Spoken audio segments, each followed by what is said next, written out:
नमस्कार दोस्तों, प्रधानमंत्री मोदी का यह भाषण याद है आपको? जब अडानी और मोदी के रिश्ते को लेकर संसद में हर रोज बवाल हो रहा था। राहुल गांधी अपने आक्रामक भाषण में प्रधानमंत्री मोदी को घेर चुके थे। लगातार संसद के भीतर और बाहर विपक्षी सांसदों की घेराबंदी हो रही थी। तब प्रधानमंत्री मोदी ने संसद में भाषण दिया था और अपने जवाब में जो विपक्षी दल उन पर आरोप लगा रहे थे उस पर तो चुप्पी साधा, लेकिन जो कुछ कहा वो एक लाइन में सुनाऊंगा और उसके बाद आगे गौर से देखिए कि ये वीडियो कर क्यों रहा हूं। जब प्रधानमंत्री मोदी संसद में ऐसी बात कर रहे थे तो आज ऐसी स्थिति क्या आ गई कि एक अकेला आदमी जो तब कह रहा था सब पर भारी है, आज वो अकेला आदमी फिर से भानुमति का कुनबा क्यों जोड़ रहा है। उस कुनबे की तस्वीर, कुछ खास बात, कुछ चिट्ठियां और जो कुछ कल होने वाला है उस पर भी बात होगी, लेकिन पहले सुनिए। आदरणीय सभापति जी, देश देख रहा है, देश देख रहा है, एक अकेला कितनों को भारी पड़ रहा है, एक अकेला कितनों को भारी पड़ रहा है। अरे नारे बोलने के लिए भी उनको बदल करना पड़ता है। एक बार फिर सुनाए क्या? एक अकेला आदमी देश देख रहा है, कितनों पर भारी पड़ रहा है। तालियां तालियां तालियां। अब ये तो तालीमंडल है ही, चूंकि कैबिनेट है, मंत्रिमंडल है, तो मंत्रिमंडल को तालीमंडल होना ही पड़ेगा जब प्रधानमंत्री इतनी बड़ी बात बोलेंगे। तो एक बार सुन लेते तब बताते। आदरणीय सभापति जी, देश देख रहा है, देश देख रहा है, एक अकेला कितनों को भारी पड़ रहा है, एक अकेला कितनों को भारी। तो देश ये देख रहा है कि एक अकेला कितनों पर भारी पड़ रहा है, लेकिन देश आज ये भी देख रहा है कि वो एक अकेला आदमी जो कहता है वो एक अकेला है, जिसके खिलाफ सब है, वो सब पर भारी पड़ रहा है। वो एक अकेला आदमी, उस एक अकेले आदमी के चारों तरफ उस एक अकेले आदमी की जीत फिर से 2024 में हो जाए, कैसा कुनबा तैयार किया जा रहा है, कैसे न्योते भेजे जा रहे हैं, कैसे प्रेम पत्र भेजा जा रहा है, कैसे लोगों को, उन दलों को, छोटे छोटे दलों को, नाराज नेताओं को जुटाया जा रहा है जिन्होंने या तो बीजेपी या एनडीए से किनारा किया या जिसकी प्रधानमंत्री मोदी ने 2019 के बाद परवाह ही नहीं की, क्योंकि 300 से ज्यादा सीटें आ गई। अहंकार, गर्व, गुरूर कि हम अपने दम पर जो होगा वो करेंगे, जैसे हुकूमत चाहेंगे वैसी चलाएंगे। तो बहुत सारे सहयोगी दल छिटकते चले गए, किसी को जाना पड़ा और किसी को जाने के लिए मजबूर किया गया।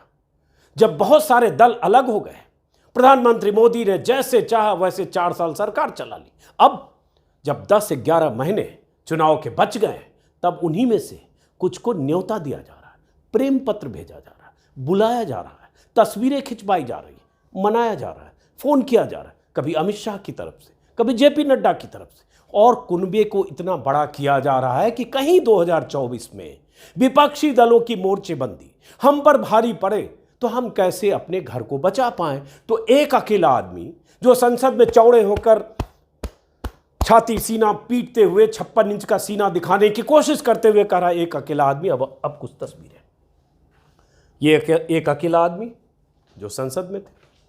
चूंकि एक अकेला आदमी जब कोई कहता है तो उसमें भी एक दंभ और अहंकार है। ये मत समझो कि 303 में बाकी 302 भी हैं, जो है सो हम ही हैं। बार बार मैं कहता हूं, एको अहम द्वितीयो नास्ति, मैं ही हूं। यही दंभ, ऐसे डायलॉग बोलने को, किसी की जुबान पर ऐसा डायलॉग आता है जब वो बोलता है एक अकेला आदमी। बरं, अब एक अकेले आदमी के साथ क्या हो रहा है, उनके चारों तरफ जो कुनबे बन रहे। अब ये तस्वीर एकदम ताजा तस्वीर है।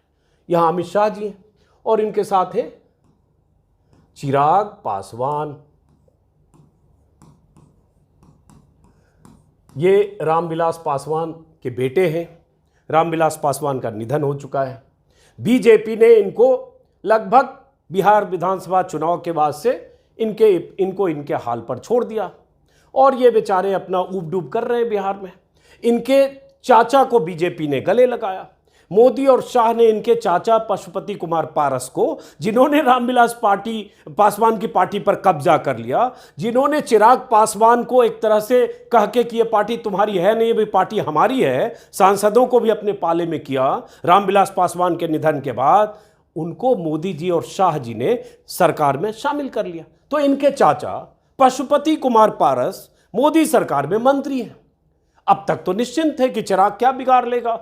चिराग के साथ अगर कुछ वोट भी है, उनके पिता का 6% वोट बिहार में माना जाता था, अगर कुछ वोट बैंक है भी तो क्या फर्क पड़ेगा। तो अब तक चिराग को छोड़ रखा था, लेकिन अब चूंकि चुनाव आ रहा है तो अब यहां जरूरत चिराग की भी है। तो अब देखिए एक अकेला आदमी के साथ क्या क्या कौन कौन जुड़ने वाले हैं। तो ये जैसा कि मैंने कहा, ये चिराग पासवान फिर से कि आ जाओ भाई, साथ आ जाओ, सबकी जरूरत है। और ये जरूरत है, कल ही एक मीटिंग है और कल ही बेंगलुरु में और कल ही दिल्ली में भी सेम डे। 30 दल हो गए, 30 दलों का कुनबा है। तो एक अकेला आदमी नहीं है, एक अकेले आदमी की एक पार्टी है, 29 और है, उसमें बहुत सारे रोजगारी है, छुटकर है, फुटकर है, सब है। बहरहाल चिराग पासवान, अब ये जो है इनका नाम है दारा सिंह चौहान। दारा सिंह चौहान, इनकी भी तस्वीर ताज़ा तस्वीर है, मेरे ख्याल से कल की है शायद। दारा सिंह चौहान यूपी के ठीक ठाक नेता है, पिछड़ों के, और दल बदलने में उस्ताद है, मास्टर है। इनका मैं अगर देखने लगूं, पढ़ रहा था कि कितनी बार इन्होंने पार्टियां बदली, तो 8-9 बार निकला। और उसमें कंफ्यूज कर जाएंगे कब कहाँ थे। कांग्रेस से इन्होंने 4 दशक पहले राजनीति शुरू की कॉलेज दिनों में, फिर बीएसपी के साथ आए, फिर बीएसपी के सांसद बन गए, मायावती के करीबी हो गए, बीएसपी से पहले राज्यसभा में आए, फिर लोकसभा जीते, फिर उसके बाद इन्होंने सपा का दामन थामा, फिर सपा से अलग हुए, फिर बीजेपी के साथ गए, फिर उसके बाद बीजेपी सरकार में, योगी सरकार में मंत्री रहे, और उसके बाद 2022 के चुनाव के पहले योगी सरकार के मंत्रिमंडल से इस्तीफा दिया, अखिलेश यादव के साथ आ गए और अखिलेश यादव के साथ चुनाव जीतकर विधायक बने। लेकिन अब लगा बात बन नहीं रही। अखिलेश यादव के साथ तो इसलिए गए थे कि अखिलेश की सरकार शायद बन जाए, माहौल बना था, स्वामी प्रसाद मौर्य ये और नीचे वाले भाई साहब ये सब लोग साथ गए थे। लेकिन अब लगा कि नहीं, अभी तो अब सरकार है नहीं, 1 साल हो गए, कितने दिन सूखे में चलेंगे। तो मोदी जी हैं ऊपर, नीचे योगी जी हैं। तो ये दारा सिंह चौहान साहब अमित शाह के साथ फोटो खिंचवा के गए और आज फोटो उनका लखनऊ से आ गया कि ये पार्टी में शामिल हो गए। केशव मौर्य ने और वहाँ लखनऊ के कोई नेता थे, उन्होंने इनको पार्टी में शामिल करा लिया। तस्वीर लखनऊ से आ गई। यहाँ दिल्ली से फोटो खिंचवा के जाते हैं, वहाँ शामिल होते हैं। एक तो ये भी सवाल यहाँ उठता है, योगी जी क्या कर रहे हैं। ये काम तो नड्डा जी का है कि नड्डा जी पार्टी में लोगों को शामिल कराएं, लेकिन शामिल पार्टी में कराना या एनडीए में लाना या जो भी करना वो अपना अमित शाह जी कर रहे हैं। तो ये दारा सिंह चौहान जी हैं। अब ये साहब हैं, सुबह के वीडियो में मैंने बताया, ओपी राजभर साहब, ओम प्रकाश राजभर।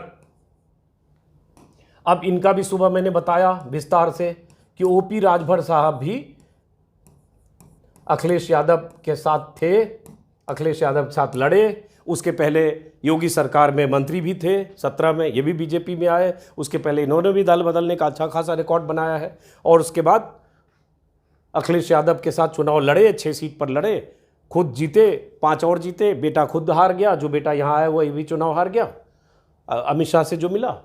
और उसके बाद अब लगा कि अब बात कुछ बन नहीं रही है, जिस उम्मीद से अखिलेश के साथ आए थे तो हुआ नहीं। अब ये सत्ता में रहने की आदत है, तो अब ये भाई साहब दिल्ली से फोटो खिंचवाकर ये भी गए, तो अब ये भी बीजेपी का हिस्सा बन गए। तो ये ओपी राजभर साहब अब योगी सरकार में फिर से मंत्री बनेंगे। कहा जा रहा है ऐसी ही कुछ डील हो गई है इनकी। जिस योगी आदित्यनाथ को जमकर गरियाया, न जाने क्या क्या कहा, विस्तार से सुबह के वीडियो में आप देख लीजिएगा। योगी को, मोदी को, बीजेपी को एकदम पानी पी पी कर कोसने की पराकाष्ठा। लेकिन अमित शाह के साथ फोटो खिंचवा लिया, लखनऊ रवाना हो गए, सरकार में मंत्री बनेंगे। और ये इनके बेटे हैं, सुपुत्र, इनकी भी राजनीतिक महत्वाकांक्षा है, अरविंद राजभर, ये चुनाव हार चुके हैं। इनके एक दूसरे बेटे हैं अरुण राजभर, कहा जा रहा गाजीपुर से, उनको लोकसभा चुनाव में लड़ाना चाहते हैं। डील हो रही होगी, हो गई हो, कुछ तो हो रहा होगा। बहरहाल फोटो खिंचवा के इसमें भी रवाना हो गए। अब ये तस्वीर तो आप जानते हैं, अजीत पवार और देवेंद्र फडणवीस। ये सब आज क्यों जिक्र कर रहा हूं? इसलिए जिक्र कर रहा हूं कि जब वो कहते हैं, वो मोदी जी, कि एक अकेला आदमी, तो फिर बात होनी चाहिए कि एक अकेला आदमी नहीं है, और एक अकेला आदमी जो दावा करता है उसके आसपास कैसा कुनबा, कैसा मजमा जुटाया जा रहा है। तो ये इनको तो आप जानते हैं, अजीत पवार, सुबह के वीडियो में जिक्र किया, आगे भी करेंगे। और ये देवेंद्र फडणवीस साहब हैं। ये वीडियो बहुत वायरल होता था, चक्की पिसिंग इन्हीं का। मुख्यमंत्री महाराष्ट्र का जब चुनाव लड़ रहे थे 2014 में, मतलब विधानसभा चुनाव, उस समय भाषण देते थे। ये साथ अब देखिए मोहब्बत है, दोनों डिप्टी सीएम है, अगल बगल कानाफूसी देखिए, क्लोज करें क्या ये। अब ये दोनों अगल बगल के साझेदार हैं, डिप्टी सीएम अजीत पवार और देवेंद्र फडणवीस। तो ये तो इस अकेले आदमी के इर्द गिर्द मोर्चेबंदी। 30 दल, उधर 24, 25 या 26 दल हैं विपक्षी दल, जिनकी आज बैठक है, और कल 30 दलों की बैठक है, जिसमें 6 नए दलों की आमद हुई है। ये 6 नए नेता। कहाँ फोकस है? बिहार और महाराष्ट्र। ये 2 राज्य हैं जहां लगता है बीजेपी को झटका लग सकता है। बाकी भी राज्य हैं, लेकिन इन 2 राज्यों पर अभी तुरंत ज्यादा फोकस है। बाकी राज्यों की भी बात हम करते रहेंगे जहां जहां बीजेपी को लगता है कि 2024 के पहले अगर किलेबंदी नहीं की तो बहुत तगड़ा नुकसान हो सकता है। तो बिहार पर फोकस क्यों है? अब कैसे फोकस है ये देखिए। और इसमें यही लगता है फिर जेपी नड्डा क्या करते हैं? पार्टी अध्यक्ष तो वो है, ये सब काम तो उनको करना चाहिए जो अमित शाह कर रहे हैं। लेकिन कहा जा रहा है टोटल कंट्रोल अमित शाह के पास है। यूपी में हो सकता है ऐसे लीडर, हो सकता है ओपी राजभर के लिए योगी तैयार ना हो, नाराजगी भी हो। इतनी गालियां खाकर कोई आसानी से भूलता नहीं है। ना जाने क्या क्या कहा योगी के लिए, वो सब वीडियो सुबह के वीडियो में देखिएगा। हो सकता है इनके लिए तैयार ना हो। अब अमित शाह भेजेंगे ज्वाइन कराकर या डील करके, तो करना पड़ेगा। ये अकेला आदमी और इस अकेले आदमी के एक खास लेफ्टिनेंट अमित शाह जी। अब देखिए ये चिट्ठी है, जो चिट्ठियां भेजी गई है उन तमाम सहयोगियों को जो पहले से सहयोगी थे एनडीए के घटक दल 20-21 छोटे बड़े सब मिलाकर, और जो 6 नए आए उन सबको भी दिल्ली में न्योता दिया गया। अब ये जो न्योता है जेपी नड्डा के लेटर हेड पर, ये जीतन राम मांझी को जैसे न्योता गया है, ठीक है। ये न्योता गया 8 जुलाई को, ये न्योता गया चिराग पासवान को, ये भी न्योता गया 8 जुलाई को। क्या कहा गया? आप सब कुशल होंगे, आपकी पार्टी हिंदुस्तानी आवाम मोर्चा राष्ट्रीय जनतांत्रिक गठबंधन की अहम साथी है, अहम साथी है। एनडीए के महत्वपूर्ण साथी दल के रूप में आप आदरणीय प्रधानमंत्री मोदी जी के नेतृत्व में एनडीए सरकार द्वारा देश के विकास को गति देने के लिए कल्याण, जो भी गरीब कल्याण सुशासन की यात्रा के प्रमुख सहयोगी हैं मोदी जी के नेतृत्व में 9 साल में ये हो रहा है, दिस दैट। और आगामी 18 जुलाई को मंगलवार को शाम 5 बजे नई दिल्ली स्थित होटल अशोक में माननीय प्रधानमंत्री जी की उपस्थिति में एनडीए की बैठक होनी तय हुई। इस बैठक में आप सादर आमंत्रित हैं। तो ये चिट्ठी इस तरह से गई। अब ये जीतन राम मांझी अभी जून तक जेडीयू के साथ थे, नीतीश कुमार के लेफ्टिनेंट। इनके सुपुत्र संतोष सुमन नीतीश की सरकार में, महागठबंधन की सरकार में मंत्री थे। अब संतोष सुमन को कुछ मलाईदार मंत्रालय चाहिए था। एक मंत्रालय उनके पास शायद जल संसाधन या कोई मंत्रालय था, वो उनसे ले लिया गया, उससे वो नाराज थे। जो भी इनको चाहिए था जीतन राम मांझी को, रिटायरमेंट प्लान वो कुछ चाहते हैं, ऐसा कहा जाता है, ऐसी खबरें बिहार में छप रही है। वो नाराज थे, नरम गरम बयान दे रहे थे। और जून में जब वहाँ विपक्षी दलों की बैठक की बात चली, उसी समय इनके सुपुत्र ने इस्तीफा दिया और उसके बाद जीतन राम मांझी एनडीए के साथ आने का माहौल बना के इन्होंने पटकथा लिखी। और इस बीच फ़ोन पर बात हो रही होगी, अमित शाह से इनकी मुलाकात हो गई थी या बात हो गई थी। अब उसके बाद जो अभी आपके जुम्मा 8 दिन आपके पास आया है, हालांकि उसके पहले भी एनडीए के साथ रह चुके हैं, अब हम उनकी पार्टी है, लिख रहे हैं कि आप 9 साल से साथ हैं, 9 वर्षों से देश की ने विकास को प्राप्त किया है मोदी जी के नेतृत्व में, और आप राष्ट्रीय जनतांत्रिक गठबंधन के अहम साथी हैं, ताज़ा साथी बने। लेकिन खैर, अब वो चिराग का मैंने बताया ही, चिराग के साथ जो सलूक किया है बीजेपी ने और अमित शाह और मोदी ने, वो चिराग से बेहतर कोई नहीं जानता होगा। अगर आपको याद होगा कि 2020 के विधानसभा चुनाव के वक्त जब रामविलास पासवान का निधन हुआ, उसके बाद अपनी रैलियों में, उनके रहते भी अपनी रैलियों में, निधन के बाद खास तौर से चिराग पासवान खुद को मोदी का हनुमान बोलते थे, नीतीश कुमार पर हमलावर थे और लगातार नीतीश कुमार के खिलाफ बहुत तीखे तेवर के साथ प्रचार करते थे। और नीतीश कुमार थे बीजेपी के साथ, लेकिन बीजेपी ने तय किया उनके लिए नीतीश जरूरी है और थोड़ी छूट इनको भी दी हुई थी ताकि नीतीश असहज रहे। और उसके बाद इन्होंने, भाई साहब ने ताल ठोक दिया। इन्हें लगा कि हम तो बिहार में अपने दम पर पता नहीं कितनी सीट ले आएंगे, जितनी सीट ये चाहते थे उतनी सीट मिली नहीं। और उसके बाद इनका एक उम्मीदवार बेगूसराय के मटिहानी क्षेत्र से जीता चिराग पासवान का, और वो उम्मीदवार भी जेडीयू में चला गया। मतलब एक जो इनके राजकुमार सिंह नाम था, अगर मुझे याद, वो भी चले गए। तो 0 बटे सन्नाटा हो गया विधानसभा में। अब उसके बाद अब लोकसभा चुनाव नजदीक आ रहा है, इतने दिन तक बीजेपी ने इनको छोड़ दिया, एकदम डेजर्ट, जो मर्जी करो, घूम रहे हो। चिराग पासवान अपना जिले जिले में घूम रहे हैं, कहीं मैं ही पार्टी, मैं ही असली, मेरे पापा की पार्टी, वो पार्टी पापा ने बनाई तो मैं ही पापा का वारिस, ये सब करते रहे। लेकिन पापा एक तरफ दुनिया में नहीं है, इसलिए ये विरासत पर कब्जे करने की या पाने की कोशिश करते रहे। चाचा ने दांव मारा और उसके बाद पार्टी पर कब्जा किया। क्यों? क्योंकि चाचा के पीछे मोदी जी और अमित शाह, उन्होंने सोचा कि अभी बैलेंसिंग में ये ज़्यादा फिट बैठता है, सांसद भी उनके साथ हो गए। और उसके बाद चिराग कहीं चश्मे चिराग जरूर थे लेकिन हाशिए पर है। लेकिन अब चूंकि चिराग पासवान के पिता रामविलास पासवान का बिहार में 6-7% पक्के तौर पर वोट माना जाता है, वोट बैंक, और 2019 में एलजेपी 7 थी बीजेपी के और 6 सीटें एलजेपी जीती थी। 39 सीटें टोटल बिहार में एनडीए ने 2019 में जीता, 40 में से 39। 1 सीट सिर्फ कांग्रेस को मिली, 17 seat BJP, 16 seat JDU. Bihar की अगर बात करें तो 17 सीट। अब इसलिए ये बताना इसलिए जरूरी है कि क्यों इनको चिंता है। 40 बिहार में सीटें हैं, 40, ठीक है, और 39 सीटें एनडीए जीती। अब इस बार संकट क्या है? तब क्या था? इनके साथ आरजेडी, माफ करें, इनके साथ जेडीयू, बीजेपी तो थी, और एलजेपी। ये 2019 है। बीजेपी के साथ सिर्फ 2 पार्टी, मतलब 3 पार्टी लड़ी, 39 सीट, स्ट्राइक रेट समझिए। अब स्थिति क्या है? बीजेपी वहां 5 दलों के साथ चुनाव लड़ने की तैयारी कर रही है, जिसमें छोटे छोटे दल हैं, जिसमें उपेंद्र कुशवाहा भी हैं। वो भी बीच में कहाँ गए, बाहर गए, नीतीश कुमार के साथ रहे, अपनी पार्टी आरएलएसपी को नीतीश कुमार की पार्टी में मर्ज कर दिया। उसके पहले 2014 में मोदी सरकार में मंत्री थे, 3 सीटें आरएलएसपी ने जीती थी। लेकिन 2-2.5 साल के बाद किसी मुद्दे पर, जिसमें शायद जातिगत जनगणना का मुद्दा था, उन्होंने सरकार से इस्तीफा दिया और अपनी पार्टी को अलग मोर्चे पर लड़ने की कोशिश की। वहाँ एक बिहार विधानसभा चुनाव के वक्त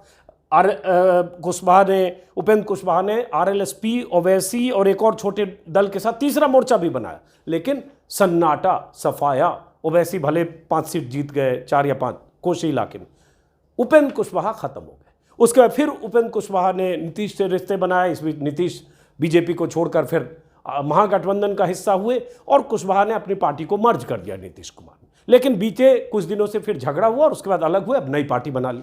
अब वो उपेंद्र कुशवाहा भी फिर से बीजेपी के साथ आ रहे हैं और कल के जो न्योते में जो यहाँ जमावड़ा हो रहा है, उस न्योते में उपेंद्र कुशवाहा भी आने वाले हैं। और जैसी ये चिट्ठी है, ऐसे उपेंद्र कुशवाहा को भी प्रेम पत्र गया था। तो ये सब नए लोग अब आए, नए मतलब जो अलग हो गए थे वो सब अब फिर से अलग थे या साइलेंट मोड में थे, उसी में उपेंद्र कुशवाहा भी है। अब मुकेश सहनी का भी जिक्र हो रहा है कि मुकेश सहनी जो वीआईपी पार्टी है उनकी, वो भी शायद एनडीए के साथ आ सकते हैं, या बात हो गई, अब कल की बैठक में है कि नहीं अभी कंफर्म नहीं है। तो ये सब तो नए लोग जिन्होंने किनारा कर लिया था एनडीए से, वो भी अब एनडीए का हिस्सा हो रहा है। अब एक इंटरेस्टिंग बात ये भी है कि जब मैं वीडियो रिकॉर्ड कर रहा हूं उसी बीच खबर आई है कि कल जो बैठक हो रही है एनडीए की, उसमें 38 दल हिस्सा लेने वाले हैं। और ये जेपी नड्डा के हवाले से ब्रेकिंग न्यूज आ रही है। मेरे पास तो 30 दल की लिस्ट है, अब ये 38 हो गए। अब ये 8 कौन है ये अभी पता नहीं। तो 38 दल का कुनबा एक आदमी के लिए बन गया है। अब वो 38 में कुछ छोटे भी हो सकते हैं, किसी को ऐसा भी हो सकता है बहुत 1-2 जिले में जिसका असर है। तो इससे समझिए कि अगर बीजेपी के भीतर चिंता नहीं है, अगर बेचैनी नहीं है, तो छोटे छोटे दल 2 जिले में, 1 जिले में, 3 जिले में, किसी खास इलाके में, किसी जातीय समीकरण के आधार पर, किसी जातीय समाज में जिसका जैसा असर है, वैसे दलों को एक बार फिर, अब उसको सोशल इंजीनियरिंग कह सकते हैं, उसको लाने की बीजेपी कोशिश कर रही है। और वही कोशिश यूपी में हो रही है, वही कोशिश बिहार में हो रही है, वैसे ही कर्नाटक में होगी, वहां जेडीएस का जिक्र हो रहा है। कि वहां जेडीएस से बात फाइनल स्टेज में, जेडीएस को भी बीजेपी अपने साथ जोड़ना चाहती है, चूंकि कर्नाटक में बीजेपी को बहुत बड़ा झटका लग चुका है अभी लोकसभा चुनाव में, माफ करें विधानसभा चुनाव में, वो भी तब जब प्रधानमंत्री मोदी अपनी रैलियों में बजरंग बली को भी लेकर आ गए थे।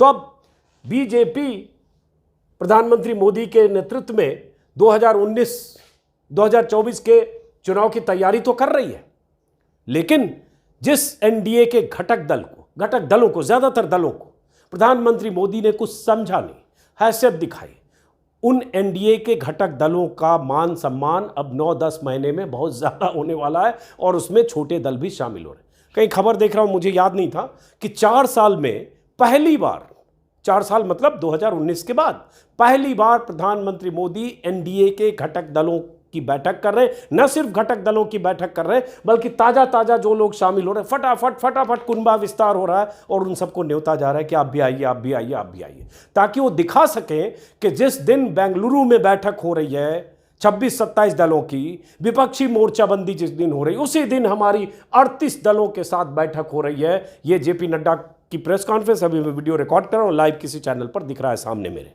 तो समझ लीजिए कितनी बेचैनी है। और होगा क्या कि बीजेपी ने यह पूरा उसी दिन रख दिया जिस दिन विपक्षी दलों की बैठक है, तो चैनल पर ज्यादा लगातार, चूंकि यहां प्रधानमंत्री हैं, अमित शाह हैं, जेपी नड्डा हैं, मुख्यमंत्री हैं, कई दलों के ये हैं, और सबसे बड़ी बात मोदी है, सरकार है, सरकार के लिए सारे चैनल हैं, सारे पत्रकार हैं, मीडिया है, संस्थान है, सब लगातार विपक्ष के बैठक की कितनी खबरें दिखाएंगे मुझे नहीं पता, लेकिन हर चैनल पर आपको लगातार दिखेगा कि एनडीए के कुनबे का कैसा विस्तार हो गया, कैसे सोशल इंजीनियरिंग हो रही है, कैसे बिहार से लेकर यूपी तक में और महाराष्ट्र से लेकर कहीं और कैसे छोटे छोटे दलों का अम्ब्रेला बन रहा है बीजेपी के लिए। और प्रधानमंत्री मोदी कहते हैं कि बाकी दल भ्रष्टाचारी हैं, मेरे डर से या ईडी या सीबीआई के डर से साथ जा रहे हैं, मोदी डरने वाला नहीं है। और अगर मोदी डरने वाला नहीं है तो मोदी को किस बात का डर है कि चुनाव के 9-10 महीने पहले उन दलों को जोड़ रहे हैं जिन दलों को आपने कुछ समझा नहीं, या जिन दलों ने आपको जम के पानी पी पी कर गालियां दी 2019 में भी, 2020 या 22 के विधानसभा चुनाव में भी, न जाने क्या क्या कहा। वो सब आपके लिए आज खास है, क्योंकि आपको लगता है जमीन पर कहीं न कहीं बीजेपी को झटका लगने के आसार दिख रहे हैं। मोर्चेबंदी हो रही है। मोर्चेबंदी इसलिए हो रही कि विपक्ष का पूरा जोर है कि किस ढंग से कम 150 पौने 200 ऐसी सीटें आ जाए जहां एक के बदले एक चुनाव लड़े, साझा उम्मीदवार हो, और ऐसी सीटें कम से कम 70-80 सीटें, एक आंकड़ा कहीं देख रहा था, लगभग 77 सीटें ऐसी हैं जहां बीजेपी ने 2019 में 50,000 या 1 लाख से कम अंतर से बीजेपी जीती थी। संजय कुमार CSDS से उनका किसी लेख में यह आंकड़ा देख रहा था। तो बीजेपी को लगता है कि इस बार चूंकि बिहार में आरजेडी और जेडीयू गठबंधन हो गया, महाराष्ट्र का भी आंकड़ा मैं आगे और दिखाऊंगा, वीडियो लंबा ना हो जाए, मैं पार्ट 2 में कुछ करूंगा।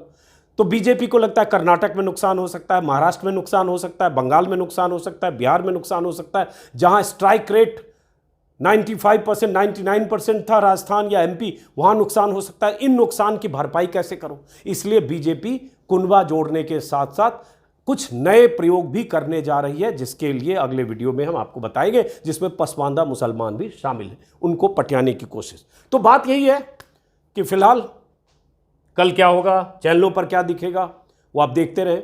चिंता बेचैनी में आपने देखा कि महाराष्ट्र में क्या हुआ। महाराष्ट्र की बात बार बार होती है तो उसमें अजीत पवार और उसकी जब बात आती है और डर और बेचैनी की, तो महाराष्ट्र में एक अभी सर्वे हुआ था, मैं देख रहा था कहीं। इस सर्वे में साकाल, जो महाराष्ट्र का बहुत प्रमुख अखबार है, उसने सर्वे किया। पहले भी एक जनवरी में एक सर्वे आया था कि जब महाराष्ट्र में जब शिंदे की सरकार बन गई थी और उद्धव ठाकरे की पार्टी टूट गई थी, तो ऐसा लगा या परसेप्शन बनाया कि बीजेपी की किलेबंदी मजबूत हो गई और महाविकास आघाड़ी जो पहले मजबूत स्थिति में थी वो कमजोर हो सकती है। लेकिन एक जनवरी में सर्वे आया था आज तक के मुताबिक, उस सर्वे में तब भी माना गया कि महाराष्ट्र में मेरे ख्याल से पिछले चुनाव के मुकाबले अगर चुनाव होते, जनवरी में कहा गया था, तो महाराष्ट्र में 34 सीटें मिल सकती थी महाविकास आघाड़ी को। जनवरी में आज तक ने सर्वे किया था। लेकिन अभी साकाल देख रहा हूं, साकाल में भी अभी भी जो एनसीपी में टूट के बाद भी कुछ सवालों के साथ साकाल ने एक सर्वे किया, क्योंकि अभी माना गया कि अजीत पवार अगर पार्टी से अलग हो गए और उनके साथ 2/3 विधायक चले गए मान लेते हैं, और अजीत पवार, हालांकि अभी भी शरद पवार के साथ अजीत पवार आज भी गए, प्रफुल्ल पटेल गए, कल भी गए, वो अलग क्या कहानी हो रही है, अलग बात है। तो उससे महाराष्ट्र में महाविकास आघाड़ी कमजोर होगा। लेकिन साकाल अखबार के सर्वे के मुताबिक एक सवाल पूछा गया, यहाँ टॉप पे है, मराठी में है, मैं पढ़ नहीं पा रहा हूँ, मैंने हिंदी उसको करवाया है। इसमें ये सवाल पूछा गया, ऊपर यहाँ ये वही सवाल है और सवाल का जवाब है। सवाल ये कि राज्य के लिए कौन सी पार्टी सही है, शरद पवार, अजीत पवार या क्या? तो इसमें ज़्यादातर लोगों ने शरद पवार को सही माना है। मतलब मराठी के सर्वे में अभी भी पार्टी में टूट के बाद भी शरद पवार को जो फिनिश मान रहे हैं वो गलत करेंगे। दूसरा सवाल पूछा गया कि अजीत पवार का सरकार में शामिल होना क्या सही है? इसमें 56% लोगों ने इससे असहमति जताई। ये मराठी अखबार का सर्वे 15 जुलाई का, ये 2 दिन पहले का है। तो एक स्थिति महाराष्ट्र में ये है कि अभी ये मान लेना कि सरकार अगर बन गई या सरकार बन गई नहीं, अभी सरकार में अगर अजीत पवार शामिल हो गए और शरद पवार की पार्टी टूट गई और ज़्यादा बड़ा तबका चला गया, इसका मतलब महाविकास आघाड़ी कमज़ोर हो गया और एक जो 4-6 महीने पहले से लग रहा था कि बीजेपी को बहुत नुकसान होगा, वो नुकसान की भरपाई शायद हो जाएगी। लेकिन ऐसे सर्वे इसी तरह का इशारा करते। एक और मैं देख रहा था, एक यशवंत देशमुख हैं, सी वोटर के मुखिया हैं, उनका एक स्नैप पोल किया था उन्होंने। उसमें ये पूछा गया था कि असली एनसीपी कौन है, और ये पूछा गया एनसीपी में टूट के बाद 3 या 2-3 दिन पहले की बात है। तब 66% लोगों ने कहा कि असली एनसीपी शरद पवार है। अपने आप में बड़ी बात है।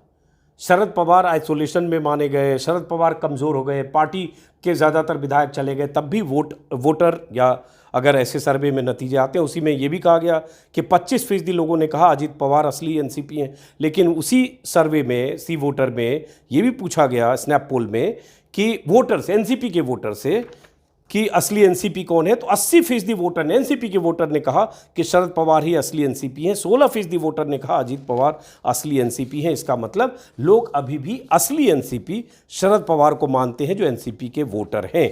और उसमें बीजेपी के वोटर का भी ऐसा मानना था, ये कहा जा रहा है। तो इस तरह से अगर देखें तो महाराष्ट्र की भी तस्वीर जैसी बीजेपी को लग रही है, कोई ज़रूरी नहीं है। और शरद पवार को अभी जिस ढंग से वो रैलियां करने लगेंगे या लोगों के बीच जाने लगेंगे, जो उनकी लोकप्रियता है, जो दशकों में उन्होंने अपने जो मतदाता बनाए हैं, एनसीपी बनाने के बाद से जिस ढंग से उन्होंने विस्तार किया है, अजीत पवार उनके नंबर 2 या नंबर 3 या पार्टी में मजबूत हैसियत में ज़रूर थे।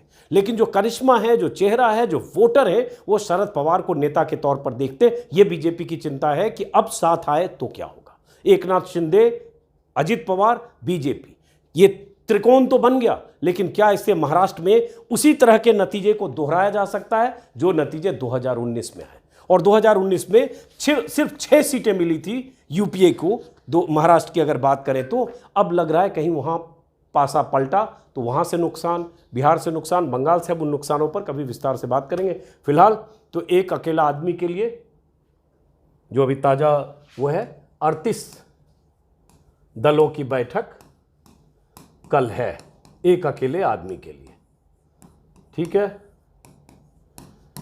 तो देखते हैं क्या होता है, किस चैनल पर कहाँ विपक्ष की खबरें चलती हैं, नहीं चलती हैं, उस पर भी नज़र रखिएगा। फिलहाल इस वीडियो को खत्म करते हैं, फिर मुलाकात होगी। नमस्कार।